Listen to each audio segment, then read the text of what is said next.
Bom, o credenciamento começou ao meio-dia e agora, às 16h30, vai ter a palestra do Centro Acadêmico explicando sobre a importância do Centro Acadêmico, a história do Centro Acadêmico aqui na UEPB e falando um pouco sobre nossa gestão, apresentando oficialmente a nossa gestão, a gestão Biogênese, e com o principal tema do evento, que é o Repensando o Ser Biólogo, que a gente colocou esse tema para que todos os participantes venham repensar o fato de ser biólogo e repensar o biólogo como um ser.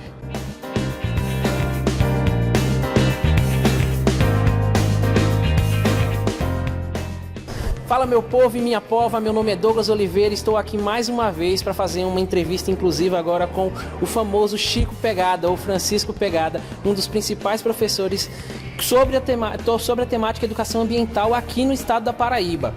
Professor, com relação àquele impacto ambiental causado ali no município de Mariana, quanto àqueles resíduos que caíram, o que o senhor pode passar para a gente sobre aquilo ali? Bom, então eu primeiro agradeço a vocês. A questão principal, não só das questões ambientais, né, da qualidade da água, né, eu também estudei, né, limnologia, que é ecologia, que estuda água doce, né? Então, não só as questões ambientais, quer dizer, a mortandade de animais que aconteceu ali, né, várias espécies que podem ter sido até extintas, né, do contexto, né, ambiental, a qualidade da água, metais pesados que podem causar problemas seríssimos de doença para a população, questões, né, dos ribeirinhos, né, quer dizer, da lei que vão ter problemas sérios, tanto do ponto de vista econômico, social daquelas comunidades que estão inseridas ali. Então, além, e é agora adentrando ao mar, né? Quer dizer, assim, as questões ambientais são bastante sérias lá em Mariana. Quer dizer, talvez seja o principal, né, impacto ambiental que aconteceu no Brasil e talvez na América Latina. Então, a gente precisa refletir e rever, né, as questões da mineração, as questões dos impactos do uso desses recursos naturais, já que a água doce é um recurso natural finito e a gente precisa investir cada vez mais em estudos, não só da qualidade da água, da qualidade ambiental, mas principalmente da questão da educação. Então, a educação ambiental precisa ser implantada nessas comunidades, não só nas escolas, no entorno desse rio inteiro, dessa bacia hidrográfica, mas também investir também numa educação ambiental não formal e informal. Então vamos ser, né, multiplicadores ambientais e a gente atuar em favor de uma educação ambiental mais crítica e reflexiva e sociopolítica, certo, gente? Estamos aqui mais uma vez para fazer uma entrevista agora com o professor Carlos Eduardo, onde ele vai ministrar a palestra agora falando sobre a doença de Chagas e os seus vetores. Então, como doença de Chagas é um dos conteúdos que mais cai no Enem, galerinha, presta atenção aí que pode ajudar vocês e contribuir aí no processo seletivo aí já desse próximo ano, tá? E também para que a gente conheça um pouquinho mais sobre a doença de Chagas. Professor Carlos Eduardo, no caso a sua palestra, qual vai ser o enfoque principal assim? Vai ser em cima das atuações dos vetores ou vai ser mais falando sobre a questão da doença de Chagas mesmo de distribuição? A ideia é mostrar a situação atual da doença de Chagas no Brasil, que o panorama da doença de Chagas no Brasil nesses últimos 30 anos, ele se alterou muito. A doença de Chagas, ela era prevalente aqui no Nordeste, então houve uma alteração. Para vocês que estão querendo fazer vestibular, então eu já dou a dica que a doença de Chagas na Amazônia é um assunto atualmente importante, né? Então eu vou fazer isso, vou dar essa visão geral do histórico da doença de Chagas, vou passar desde a sua descoberta, quando Carlos Chagas descobriu a doença de Chagas, falar um pouco disso, né? E depois eu vou aprofundar um pouco no que eu faço na minha linha de pesquisa também, que é voltada para a ecoepidemiologia da doença de Chagas aqui na região, na Paraíba e no Rio Grande do Norte. Na década de 80 houve um programa chamado Programa Integrado de Combate à Doença de Chagas, que não foi só no Brasil, ele uniu vários países do Cone Sul e ele foi muito eficiente no combate a um vetor que tinha sido introduzido no Brasil, e esse vetor foi praticamente eliminado do Brasil, e junto com esse vetor, outros vetores brasileiros também foram praticamente eliminados. Atualmente o que acontece é que a transmissão via vetor, via inseto, ela é muito baixa, sabe? Os índices, se você fizer uma sorologia nas crianças hoje em dia, assim, em torno de 0,8% das crianças estão infectadas. Os adultos, eles são daquela época ainda, porque a doença de Chagas ela é crônica, ela se mantém, ela não mata fácil, né? Então a pessoa convive assim com a doença de Chagas durante muito tempo. Então realmente caiu muito o índice de infecção via vetor. Mas um pesquisador lançou um trabalho recente falando justamente disso. Houve um relaxamento nas campanhas de controle depois do controle desse vetor, né? E ele colocou até uma expressão em latim que é cui bono, a quem propicia esse certificado, que a gente recebeu certificado de eliminação desse principal vetor. Recebeu certificado de erradicação da transmissão via vetor. Mas esse relaxamento está sendo perigoso, entendeu? Os vetores estão voltando e a gente tem dado daqui do Rio Grande do Norte que indica que o vetor, o parasita e o homem estão muito próximos no mesmo ambiente.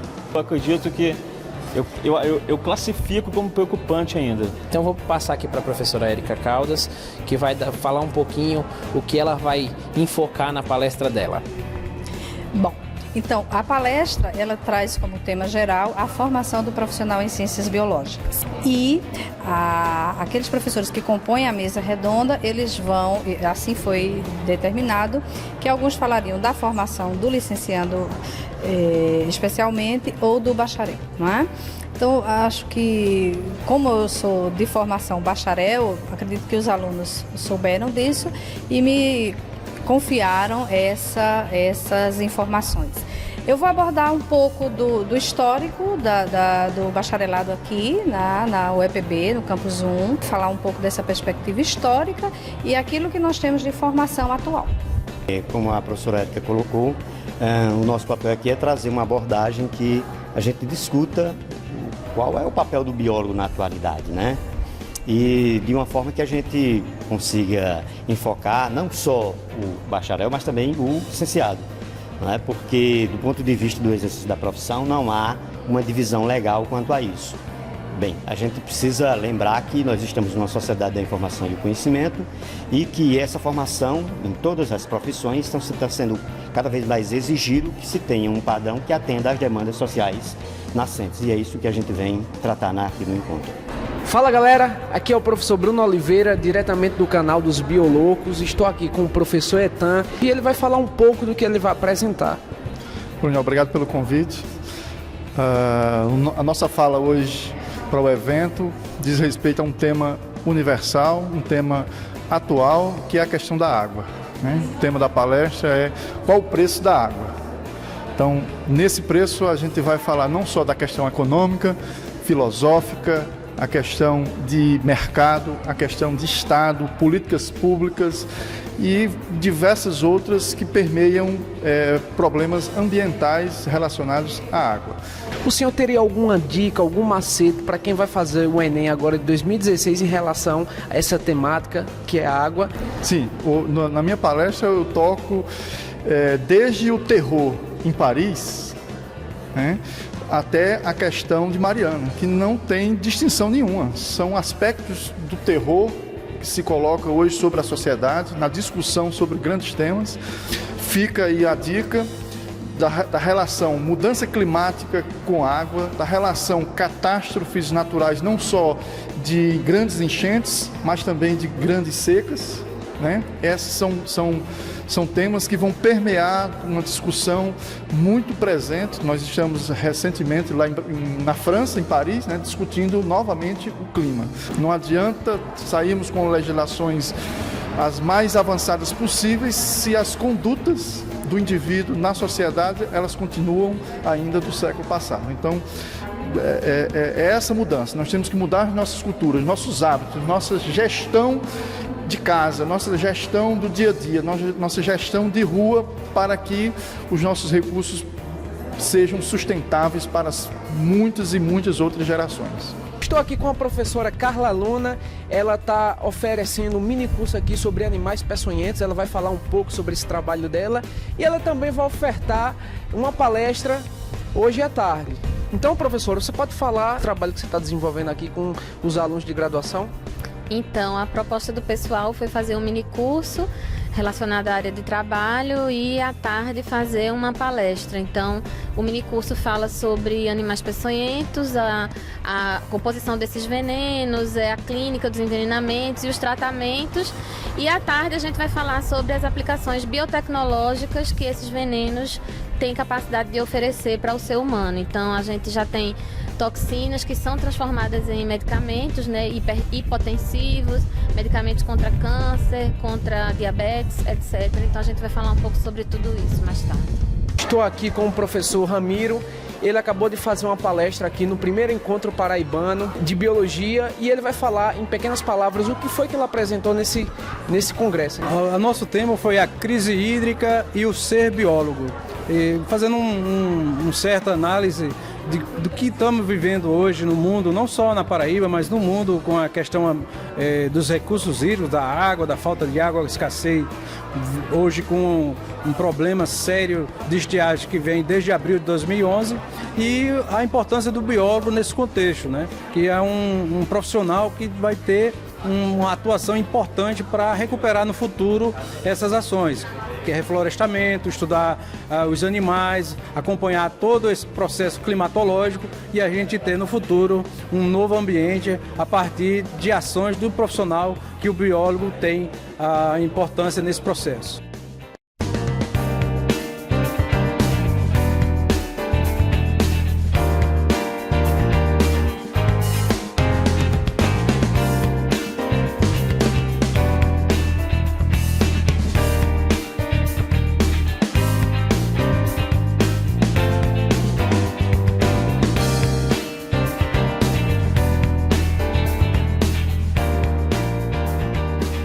Meu trabalho tem por título Partição trófica de duas espécies simpátricas, né, Spheroides textudineus e Spheroides grillei, em dois habitats estuarinos do rio Mamanguape, Paraíba. O meu trabalho foi basicamente identificar como é que essas duas espécies, S. textudineus e S. grillei, conseguem conviver no mesmo habitat estuarino, sem que uma elimine a outra. O meu trabalho é a dieta de Ocinóstomos agentas, comparados em áreas de bancos de fanerógamas e planícies de maré do estuário do rio Mamanguape. Nós fizemos coletas em 4 pontos, 2 de bancos de fanerógamas e 2 de planícies de maré, para análise da sua dieta, ver como essa dieta está apresentada. Bom, nosso trabalho tem como título Novos métodos de prevenção envolvendo DNA mitocondrial. Essa mitocôndria é uma herança, ela é uma organela de herança materna, ou seja, se a mãe acabar tendo alguma mutação, ela vai acabar passando essa mutação para os seus descendentes. Alguns métodos foram tratados para resolver esse problema e evitar que as crianças tenham essa doença.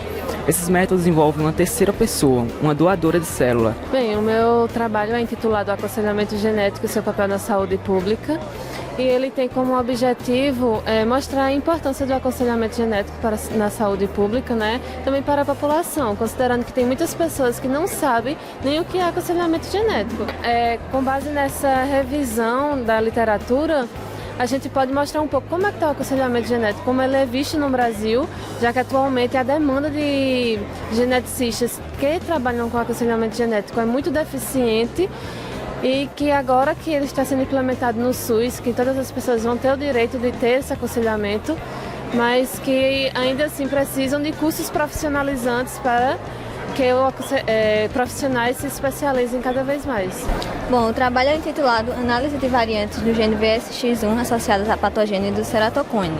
O ceratocone é uma doença multifatorial relativamente comum na população e os fatores genéticos envolvidos nela não são completamente conhecidos. Então, nesse trabalho, a gente buscou sequenciar um dos principais genes envolvidos no ceratocone, a fim de tentar esclarecer a influência desse gene no desenvolvimento da doença.